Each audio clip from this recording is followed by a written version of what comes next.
आज आपण तीळ चटणी बनवणार आहेत। त्यासाठी 2 वाटी एवढं तीळ घेतलेलं आहे। तीळ व्यवस्थित फुलेपर्यंत मंद आचेवर भाजून घेतलेलं आहे। त्यानंतर आपण अर्धी वाटी एवढं शेंगदाणे घेतलेले आहेत, तेही भाजून घ्यायचे आहेत। तीळ आणि शेंगदाणे भाजल्या गेल्यानंतर आपण सर्व मिक्सरला जाळसर वाटून घेऊ। नंतर 1 वाटी एवढं मिरची पावडर टाकून 7-8 लसणाच्या पाकळ्या टाकून मिक्सरला जाळसर फिरून घ्यायचं आहे।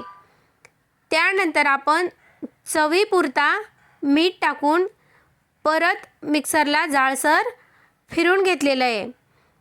नंतर आपण सर्व तीळ आणि चटणी व्यवस्थित मिक्स होईल या पद्धतीने मिक्स करून हवाबंद डब्यामध्ये भरून ठेवलं तर साधारण आपण 1 ते 1.5 महिने ही चटणी वापरू शकतो।